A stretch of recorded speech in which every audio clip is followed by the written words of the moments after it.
দুর্বল করে। পাপ মানুষের শরীর দুর্বল, চেহারার সৌন্দর্য নষ্ট করে, অন্তর অন্ধকার করে, সে আর কোনো আলো দেখে না। চারিদিকে মসজিদ, সে যেন একটা মসজিদও দেখে না। এক ওয়াক্ত নামাজের সময় কল্পনা করেন চাচা, মনে করেন একটা গ্রামে কমপক্ষে তো 5-10টা মসজিদ আছে। প্রত্যেক মসজিদের যদি মাইকের হরন একেবারে যদি গড়ে 4টা করে হরন থাকে, তো 10টা মসজিদে যদি একসাথে আজান হয়, তাহলে 40টা হরন দিয়া আজান হয়েছে। কি পরিমাণ আওয়াজ হয়েছে! কিন্তু এটা কি পরিমাণ জানোয়ার, কি পরিমাণ নাফরমান! এতগুলো হরন এই জানোয়ারের কানে একটু নড়াচড়াও করলো না। তুই কি পরিমাণ নিকৃষ্ট, কি পরিমাণ নিকৃষ্ট!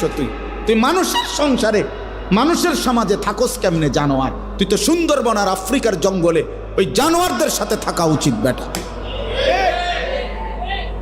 মানুষের বাচ্চা হইলি কেমনে বেটা? মুসলমানের বাচ্চা হইলি কেমনে? তোর আব্বা কেমনে মুসলমান, তোর মা মুসলমান, মা পবিত্র দুধ খাওয়াইছে তোরে 2টা বছর আল্লাহর নাফরমানির জন্য। বাবা তার রক্ত পানি করে কামাই করে তোমারে বড় করছে এই নাফরমানির জন্য। কি মেয়ে, এই ছেলে বলো, 14 বছর পর্যন্ত মা বাপ তোমারে পালছে, তুমি 16 বছর বয়সে সারা রাত উলঙ্গ ছবি দেখবা, এর জন্য তোমারে মা পালছে তোমারে? কি রে বেটা অসভ্য!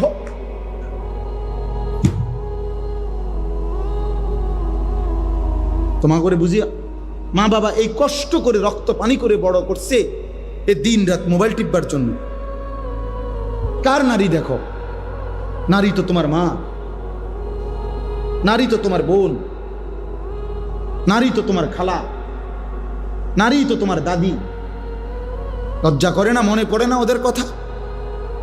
তুমি ভিন নারী দেখো কেমনে, উলঙ্গ ছবি দেখো কেমনে, জেনা ব্যভিচারের দৃশ্য দেখো কেমনে। তোমার চেহারাটার কি অবস্থা, চুলটার কি অবস্থা, চেহারাটার কি অবস্থা? কার মতো চুল রাখছো? একবারও মনে পড়লো না? কার মতো? কোনো কাফের, বেঈমান, ইহুদি, খ্রিস্টান মুসলমানের পছন্দের হইতে পারে? তাহলে ওরা কার মতো চুল রাখছে বলো ভাইয়া? এগুলো কি কোনো কাফেরের না, কোনো ইহুদির না? বলো ভাই,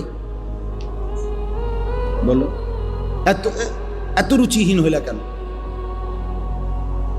গুনাহ এত পছন্দ হলো কেন? আল্লাহকে এভাবে ভুলে গেলাম কেন?